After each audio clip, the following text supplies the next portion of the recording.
as I have grown with my books, I do see that now I've been able to more capture my voice, the way I actually do things, and that's not as easy as it sounds. You can ask anybody who writes, but I think that now I'm really able to take the way I tell a story and put it on paper. I think probably the honesty and some degree, I think the voice. I don't know. It's a nice book, but I think that what was important about Black Feeling, Black Talk was actually Black Judgment, which was the second book. And the second book, because you never know what the fates hold in store, I wanted to do everything I could with this book and to enjoy it. My mother's a jazz fan, and I had the book party at Birdland. And I knew Harold Logan, who was, of course, a criminal and not a very nice person. Mr. Logan was always nice to me. And his partner was, of course, Lloyd Price. And I just went and asked Mr. Logan, you know, what would it take to get Birdland?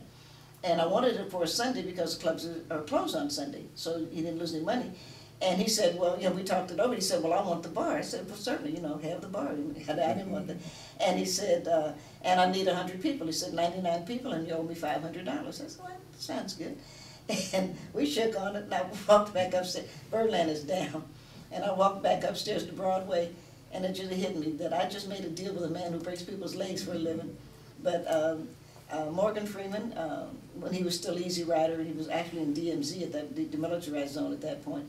Larry Neal, Barbara Ann Tier, among others, were readers for me, and we just kept getting a lot of publicity. And I was doing late night radio, WWRL, and things like that. And we just got it to a mantra that Black Judgment is coming Sunday. You know, Sunday is Black Judgment, and so everybody had it in mind. And Birdland is right within the eye view, cat's eye view actually, of the New York Times, and what they saw was a lot of black people, but it was a mixed crowd began together, and they finally sent a reporter down to find out what it was, and so the reporter from the New York Times said, "What's going on?" And the answer was Black Judgment, man. And so New York Times was like, "Oh my God, what are they going to do?" And somebody said, "It's Nikki Giovanni." And finally, this reporter came up to me and said, that, "You know, can you help me? I'm looking for Nick Giovanni." And I said, "Well, I don't know, I'm Nikki Giovanni, you know." "No," he said, no, I'm looking for Nick Giovanni. Where is he?" And I said, I don't think I can help you. You know, I just let it go at that. Of course, he found out that it was Nikki, and it was a girl. And we made the second, you know, New York Times has that first news front, then had the Metro. So we led the second news front, and that pretty much took it in another direction. It was fun. Whatever we were doing at Virginia Tech, we needed to do it, and we needed, you know, we had to pull together. And what frightened me about the whole thing was that it was so emotional. I had talked to shooter, and I knew some of the people who had gotten killed. And so I knew that I didn't want to take a chance on anchoring, on being the last voice without something. I'm a poet, so I needed a piece of paper in front of me, and I sat down to write something so that I'd have something to, you know, to work with. And it was going to be there because I wanted to say who we are, and I wanted to say how we got that way. It's just a writing rule, you know.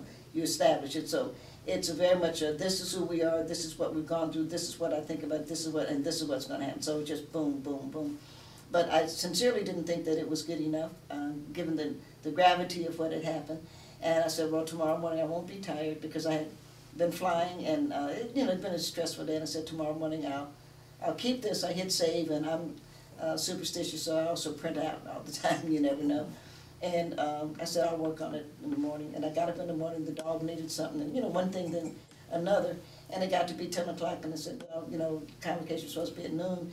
And I got a call and said, no, we pushed it back because Tim Kaine, the governor of Virginia, was in China. And he couldn't get over till 2 o'clock, and George Bush wanted to come, so it was like, okay. And I looked at the poem again because I really wanted to craft, you know, like Copeland did Appalachian Spring. I wanted to craft this, you know, big symphonic and take in the hills, and, you know, because I was born, you know, in Appalachia. I'm a Knoxvillian. And I sat down and just like, no, you know, you can't do anything else, so, you know, you may as well polish your shoes and get ready, which I did. And when I drove on campus again, I saw people streaming out, and I thought, oh my God. That was the most horrible feeling, because I said, how in the world did I mess up the time? And I saw so many people streaming out, I thought, They did have it at noon. This is my fault, and I wasn't there. But what we found out was that Lane Castle, which is basketball field house, was full, and that seats 10,000 people, and so it was an overflow at Castle. And they all went into a football stadium to Lane. And I went in, there was nothing to do but sit down. There was nothing to do but read what I had. And it's clear. I write very clear poetry, so whatever anybody thinks about it, it was very clear. But I was amazed at the response. But it was the kid, actually. I went to thank the students behind, because the way Castle is, that they were at a disadvantage to the way the podium was. And so I went to just thank them, because nobody had turned, all of the speakers had turned this way, nobody had turned back. And I don't know what happened at that point, because I was looking at these kids in those bleachers, and somebody said, "Let's go Hokies." And so we all just broke down. The president put his arms around me. We staggered out, just sitting there crying. I think they all have a lot of meaning for one reason or another, and it's something you enjoy. You know, I have 3 NAACP Image Awards, and I was laughing with them. I said, I have to get another one because I need another book in. And so I have to work harder. But that is an unprecedented 3, and so I'm very, very proud of that. And last week actually, I was the winner of the Carl Sandburg Literary Award, and I'm just thrilled with that because I'm actually the first poet to win the Carl Sandburg. I mean, you would think with Carl Sandburg, you know. So I'm really extremely proud about that. And I'm the winner of the Roselle Parks Woman of Courage Award, and I do like to think of myself as courageous, you know. And, you know, but none of it can be intimidating. So a lot of good things have happened, all of which you're very proud of. One is very proud of, but, you know, one goes on, there's always tomorrow. As there are clubs for any number of things, I think there ought to be a breast cancer club. Because what happens with us is that we wait too late. We have this this feeling, and we say, that's nothing. The first sign and it's almost too late, but it is a sign, is if your back hurts. If your back hurts more than a day, you need to go see about it. Because most likely you're going to find there's a tumor or something there. You know, you have to go see about it. But everybody says, oh, I've been working too hard, I've been lifting too much. None of that. Go see about it. And of course, some people will laugh at you, your boyfriend, your husband, whatever. Oh, you don't need to be always running to the doctor. Well, you do, because we can catch it at almost pinpoint. We can catch it now with lasers, with, you know, the light going through. We can catch cancers. And we don't know enough. Well, we absolutely cannot cure them once they start metastasizing. They are on top of it. You have to talk to them. And we talk to cancer through surgery, and through radiation, and through chemotherapy. But you can't let cancer just walk all over your body and then decide, you know, let me call it now. It's too late. It's in your liver, it's in your head, or whatever. And I think that black women tend to be stoic about cancer because they think, well, it's a death sentence.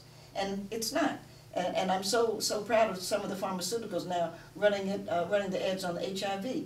Because there have been people, there have been women, not just not just rich men, who have been living with HIV for 10 years, 15 years.